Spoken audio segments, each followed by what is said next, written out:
Isang magandang gabi po sa ating lahat. So ito po ang unang part ng ating soaking night. So sige po habang naghintay tayo ng ating mga viewers dyan. Kamusta po ba ang ating buhay? Kamusta po ba tayo? Kamusta po ba ang ECQ natin dyan?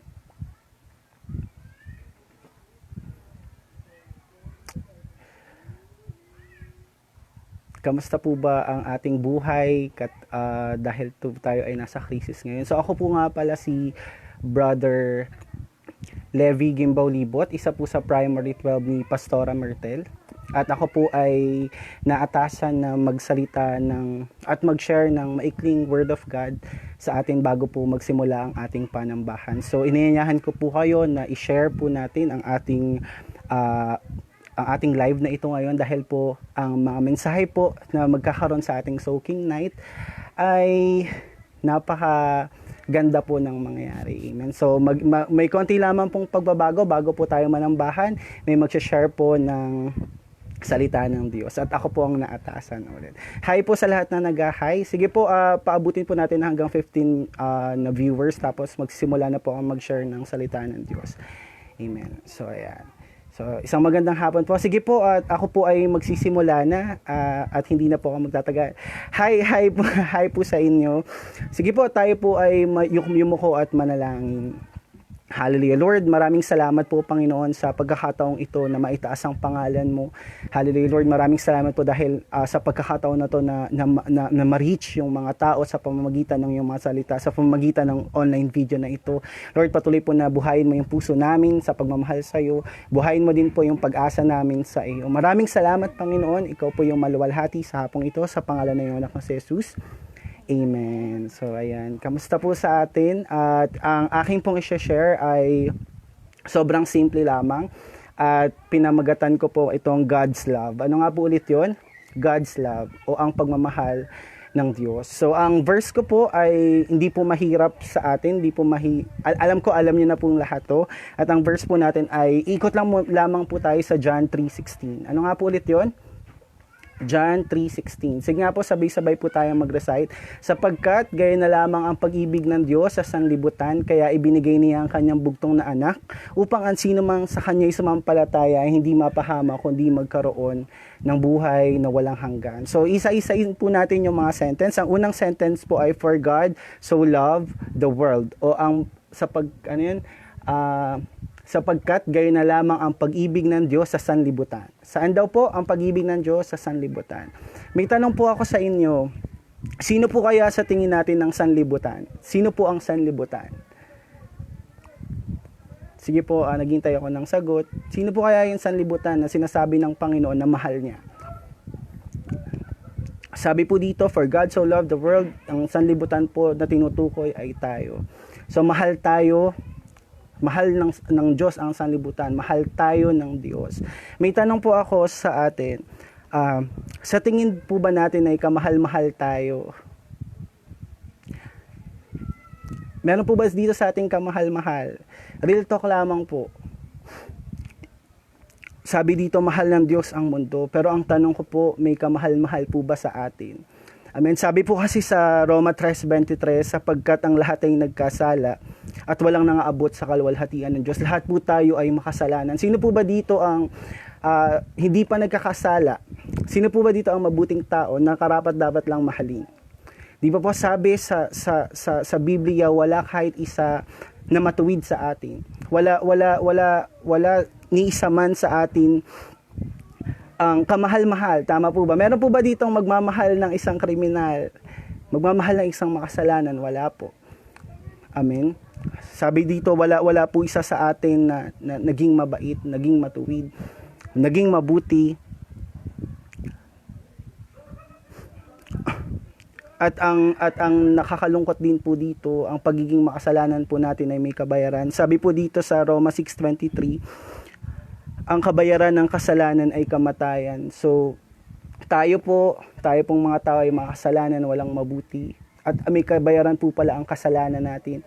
Ang kasalanan po natin, ang kabayaran nito ay kamatayan.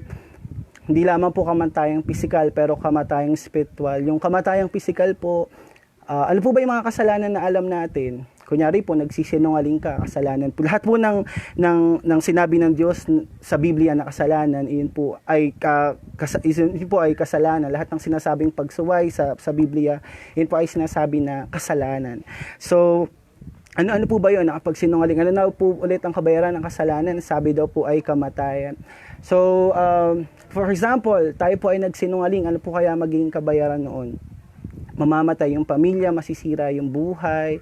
Ano pa, tayo po ay nagbisyo, kasalanan po yan, masisira po yung ating physical na pangangatawan, tayo po ay mamamatay sa baga. Pero ang pinakakamatayan po na tinutukoy ng Biblia dito ay ang kamatayang pagpunta sa impyerno o ang hell, ang spiritual death na tinatawag. So lahat po tayo ay makasalanan. Naintindihan po ba natin na lahat tayo ay makasalanan? Wala ni isa sa ating matuwid. Lahat po tayo ay may babayaran.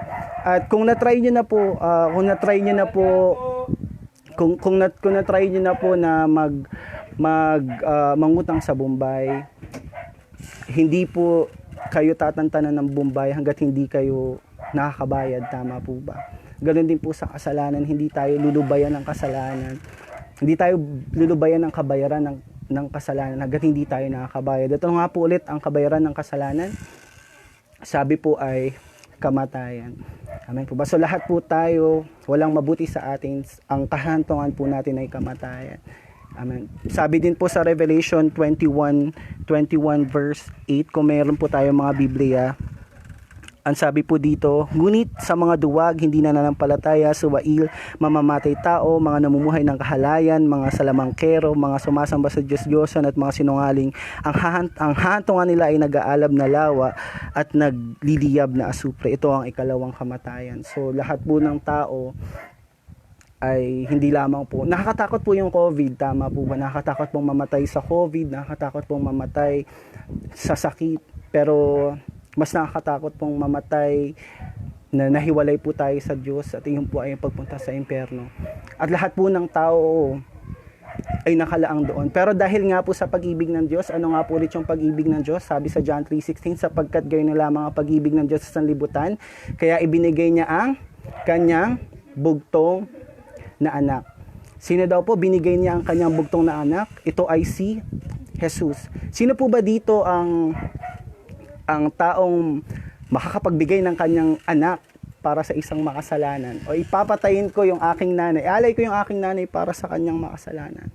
Sino po kaya dito yung makakagawa noon? Pakiramdam ko po ay wala. Di ba? Pakiramdam ko po ay walang taong mag-aalay ng buhay niya para sa isang taong makasalanan. Pero ito po ang ginawa ng Panginoon. Alam niyang hindi natin kayang iligtas yung mga sarili natin. Tama po ba? Alam niya na ang kahantungan ng tao ay kamatayan. Lahat tayo, maski po ako, maski mga Kristiyano na nagkakasala, maski yung mga taong nasa labas nagkakasala, alam po ng Panginoon na hindi natin kayang iligtas yung sarili natin. Kaya siya po ang gumawa ng paraan. Si Jesus po ay binigay niya para sa atin. Amen. Bilang kabayaran ng ating mga kasalanan. Imbis na tayo ang parusahan. Tama po ba? Deserve po ba natin na tayo ay parusahan? Hindi naman po natin deserve ang pagpapala dahil tayo po ay mga pasaway. Sabi nga po sa Roma 3:23 ulit, tayo po ang lahat ay nagkasala. Amen po ba? Tayo pong lahat, wala pong exempted. So lahat tayo, ang deserve natin ay kamatayan. Ang deserve po natin ay impyerno. Pero dahil mahal ka ng Panginoon, dahil mahal ka ng Diyos, binigay niya ang kaisa-isa niyang anak na si Jesus. Na imbis na ikaw ang patayin, si Jesus ang pinatay para sa iyo. Si Jesus ang nagbayad para sa iyo. Ganun kanya kamahal. So gusto ko lang din example po ang story na kung napapanood niyo po to, The Bridge, kung familiar po kayo, pwede niyo po siyang i-search sa YouTube, The Bridge. Isa siyang short clip. Example po to para mas lalo nating maintindihan ang pag-ibig ng Diyos sa atin, kung gaano niya tayo kamahal. So sa The Bridge po, meron po akong tatlong character. Yung isa pong character ko, siya po ay isang tren po siya.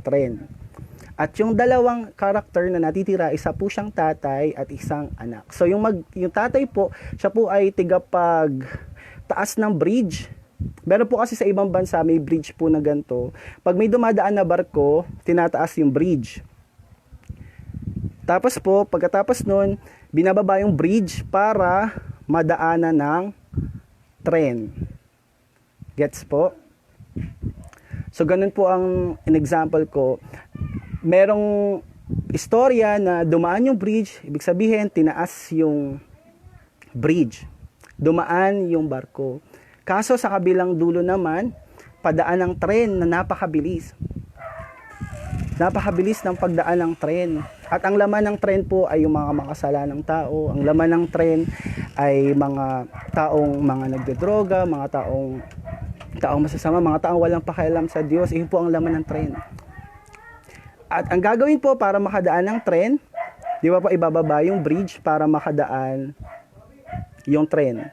Tama po ba? Kaso po ang nangyari, bago po maibaba yung bridge, ito po yung tren, bago po maibaba yung bridge, nahulog po yung anak nung nagko-control doon sa bridge. Nahulog po yung anak niya doon sa ibaba. Ang gagawin po niya, pagka binaba niya yung bridge, maipit yung anak niya, mamamatay yung anak niya, pero maliligtas yung mga nasa tren. Dalawa po ang option niya.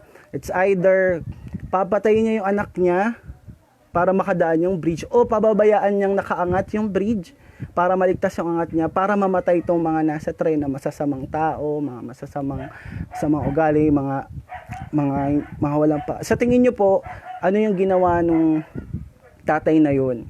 Pinabayaan ba niya yung anak niya na mamatay, o ang pinabayaan niya yung mga taong di naman niya kilala sa tren?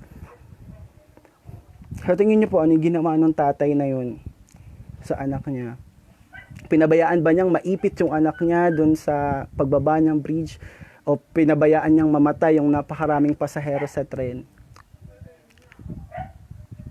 Alam niyo po, ang pagmamahal ng Diyos, ang ginawa po ng tatay na yun sa inyong pagkakaalam. Kahit po hindi niya kakilala yung mga taong nasa tren, kahit po hindi niya alam kung mabuti ba yun o masama, ang ginawa po niya, sinakripisyo po niya yung anak niya, makadaan lang yung mga tao na yun na hindi niya kakilala para mabuhay yung mga tao na yun nasa tren. So paano po natin maire-relate ito sa story natin? Para po tayo yung mga taong nasa tren, mga may sariling mga kagustuhan sa buhay, mga pasaway sa Panginoon, mga nagkakasala, mga taong walang pakialam sa Diyos, mga taong suwail sa Panginoon, mga taong normal lang yung buhay, mga taong ayaw ibigay yung buhay sa Panginoon.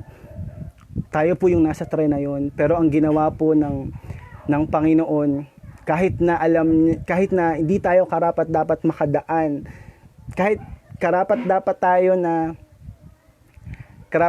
tayo na mamatay, tama po ba? Karapat dapat tayo, kasi anak niya yun, mahal niya yun eh. Mahal niya yung anak niya na yun. Kahit na karapat dapat tayo na lang yung mamatay, yung lahat ng nasa tren, ano ginawa niya? Sinacrifice niya yung kaisa-isa niyang anak para makadaan tayo. Amen. Sino ka ba? Sino ba ako? Diba, pinili ng Diyos na ibigay yung anak niya para sa atin, katulad ni Jesus. Amen po. Katulad ng ginawa ni Jesus para sa atin. Napakadakilang pag-ibig. Alam niyo po, hindi lang naman niya binigay si Jesus eh. Kung napanood niyo po yung Passion of the Christ, binugbog siya sa ating mga kasalanan. Pinahirapan siya kahit hindi tayo mabubuting tao. Maintindihan ko si Jesus kung ako ay mabait, iligtas niya ako, parang maililigtas. Pero kung ako ay pasaway, patuloy na hindi nagiging tapat sa Panginoon, patuloy na nagkakasala sa Panginoon, parang napakalabong ibigay ko yung pero si Jesus ang Panginoong Diyos, grabe ang pagmamahal ng Diyos para sa atin. Kaya magdududa ka pa ba kung gaano ka kamahal ng Diyos? So kahit na ano yung ginawa mo, mahal ka ng Diyos at binibigyan niya tayong pagkakataon na magbalik loob mo dito sa Kanya. Katulad ngayong oras na ito, hindi ko alam yung pinagdadaanan natin. Hindi ko alam kung may nakikinig ba sa aking bago. Hindi ko alam kung malayo ka na ba sa Panginoon. Pero ang gustong sabihin sa atin ng Panginoon, welcome ka at mahal ka ng Panginoon. Katulad ng ginawa niya sa cross ng Kalbaryo, katulad ng ginawa ng tatay na ito, kahit hindi niya kilala yung mga nasa tren, binigay niya yung buhay niya para sa iyo. Ganun din ang binigay ni Jesus. Binigay niya ang buhay niya para sa atin. Amen po ba? So, nabubuhay na po ba ang pag-ibig natin sa Panginoon? Ganun po niya tayo kamahal, kahit sino ka, kahit ano yung nagawa mo. Amen. Pero hindi lamang po sapat na maintindihan natin yung, hindi lamang po sapat na ay, mahal ako ng Panginoon. Meron po tayong kailangan gawin. Amen. Sabi po sa John 3:16 ulit, sabi di ba, for God so loved the world, ang world po ay tayo po ay mga kasalanan, that He gave His only begotten Son, pero binigay niya po si Kristo, binigay niya si Jesus. At ano pa yung pangatlo? Sabi dito, hindi lang sapat na malaman natin na binigay niya si Jesus, hindi lang po sapat na niligtas tayo ni Jesus. Napakabuti po ng Panginoon, amen. Karapat dapat po siyang palakpakan, di ba? Karapat dapat po siyang itaas, tama po ba? Kaya sa soaking night, pagkatapos nito, itodo natin yung pagsamba natin sa Panginoon dahil sa pagmamahal niya. So ano pa ulit yun? Hindi lang sapat na malaman mo yun, may kailangan tayong gawin. Sabi dito, for whosoever believes in Him should not perish but have eternal lives. Ang kadugsong po nun, pero kung sino man daw po ang maniniwala sa Kanya, hindi mapapahamak, kundi magkakaroon ng buhay na walang hanggan. At ang maganda po doon ay whosoever, kahit sino na maniniwala lang sa Panginoon, siya ay maliligtas. Amen. Kahit sino ka, nanay mo, tatay mo, kahit sino, napakaganda ng paanyaya ng Panginoon. May mahirap, mayaman, kriminal, hindi, mabuti, hindi masama. Lahat po tayo ay kasali, lahat po tayo niniyayahan, at ang gagawin lamang po natin ay maniwala sa Panginoon, manampalataya sa Kanya na siya ang ating tagapagligtas, manampalataya sa Kanya, maniwala sa Kanya na hindi natin kayang iligtas ang sarili natin. Amen po ba? Nakita natin na tayo ay makasalanan, lahat tayo ay pupunta ng impyerno, pero hindi dahil sa sarili nating kabutihan, pero dahil sa kabutihan ng Panginoon, manampalataya din po tayo sa Kanya na kaya niya tayong linisin sa ating anuman po yung kasalanan mo ngayon, anuman po yung nagawa mo ng nakaraan o nagawa mo kanina, kaya ka pong patawarin at linisin ng Panginoon dahil namatay po siya para sa iyo. Amen. Ano po ba? Manampalataya din na siya ay tagapagligtas. Amen. So ang Panginoon po natin ay tagapagligtas at tanggapin po natin siya bilang ating Panginoon at tagapagligtas. Pagsisihan po natin yung ating mga kasalanan. So kung nakita natin na tayo ay nagkamali, nakita natin na tayo ay nasa... Di ba nga po, yung mga nasa tren, no? Kung nalaman siguro nila na merong namatay na bata doon sa bridge, siguro sabihin nila na ang sayang yung buhay ko kung pagpapatuloy ko lang yung dati kong pamumuhay kasi may namatay para sa akin. Kung malalaman lang sana nila to. At napakapalad nyo, sabi po sa Luke, napakapalad ng mga nakakapakinig ng salita ng Diyos. At ikaw po iyon na nasa live na ito. Kaya tayo po ay sama-samang magsisi at mamuhay para sa Diyos. Na-try na po nating magmaneho ng buhay natin. Ang pagiging Lord po ng Panginoon ay pagiging driver ng buhay mo. Amen. So, na-try natin, tayo na yung nagda-drive ng buhay natin, naligaw-ligaw na tayo. Nagkanda, loko-loko na, nagkanda, ligaw-ligaw na tayo, nung tayo ay nagda-drive ng buhay natin. So, ngayon, binibigyan tayo ng pagkakataon ng Panginoon at nagsasabi na, anak, ako naman yung magda-drive ng buhay mo ngayon. Gusto mo bang ako yung mag-drive ng buhay mo ngayon? Amen. So, sabi dito, tayo po ay maniwala sa Panginoon, tayo po ay manampalataya sa ginawa niya, tayo po ay magsisi at tanggapin po natin ang ating Panginoon bilang ating Panginoon. At hindi lamang po tagapagligtas, pero pati Panginoon. Amen po ba? So sa lahat po ng gusto muli na anyayahan ng Panginoon na maging driver ng buhay ko, yung pagiging driver po, hindi na ako masusunod, hindi na ikaw yung nakahawak sa manibela, pero si Lord na, susunod mo na si Lord. Yun po yung pagiging driver. Amen. So kung sino man po yung gusto dito na, Lord, gusto ko na po maging driver kita ng buhay ko. Kasi nakita ko po na grabe pala yung pagmamahal mo sa akin kahit na ganito ang puso ko. Kahit na ganito ako, mahal mo pala ako, kaya gusto ko mabuhay para sa'yo. So sa lahat po ng nagdesisyon na, Lord, simula ngayon, pagsisisihan ko na yung ginawa ko, pagsisisihan ko na tatalikuran ko na yung ginawa, pipilitin kong talikuran yung ginawa ko at ikaw na po yung masunod sa buhay ko.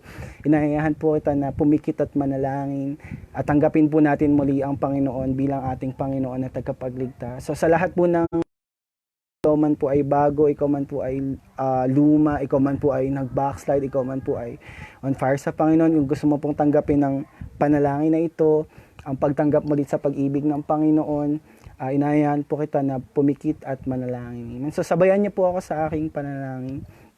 Lalo na po sa mga bago na nakakapakinig ng salita na ito, kung di niyo pa po tinatanggap ang Panginoon bilang inyong Panginoon tagapagligtas, inayahan ko po kayo na sumabay sa akin. Sige po, yuko po tayong lahat. Panginoong Jesus, Ako po ay lumalapit sa iyo, Ako po ay lumalapit. nagpapakumbaba Nagpapakumbaba. at nagsisisi Nagsisisi sa aking mga kasalanan. sa aking mga Inaamin ko po inaamin na hindi ko kayang iligtas na hindi ko kayang iligtas ang aking sarili. ang aking sarili. Hinihingi ko po Hinihingi ang iyong kapatawaran ang iyong kapatawaran at kapangyarihan para makapamuhay para ng matuwid ng matuwid sa iyong harapan. sa iyong harap. Simula ngayon, Simula ginagawa kitang ginagawa driver driver o Panginoon na aking buhay. Ikaw na po ang maghari ikaw na pang maghari sa aking puso. sa aking Maraming salamat sa pag-ibig mo. sa pag-ibig Sa pangalan ng iyong anak na si Jesus. sa pangalan ng iyong anak na si Jesus. Amen. So isang pinagpalang gabi po ulit sa ating lahat at ngayon po pagkatapos ng live na ito, tayo po ay sasamba sa Panginoon. So ibuhos po natin lahat ng pasasalamat natin sa Panginoon. Amen po ba? So excited na po ba tayong sumamba sa Panginoon? Excited na po ba tayong nabuhay po ba yung mga puso natin? So sige po, di na po ako magtatapos. Mananalangin po ulit ako para sa inyo. At susunod na po ang magla-live ng Soaking Night. Amen. So sige po, yuko po tayong lahat. Lord, maraming salamat po sa oras na ito na narinig namin yung salita mo. Maraming salamat po sa pagmamahal mo. Patuloy na samahan mo kami, Panginoon, sa aming Soaking Night. At maraming salamat sa bagong buhay na inaalay mo. Lord, dinadalain ko na lahat ng tumanggap sa iyo ay ma-receive yung bagong buhay, Panginoon, yung repentance, Panginoon, na nanggagaling sa iyo. Maraming salamat sa kapatawaran, sa pagbabago ng buhay namin sa pangalan ng iyong anak na si Jesus. Amen. So stay tuned po at magla-live po sila Pastor Julius naman para sa ating praise and worship. God bless you po and see you. Sabay-sabay po tayong mag-praise and worship after nito. Bye-bye!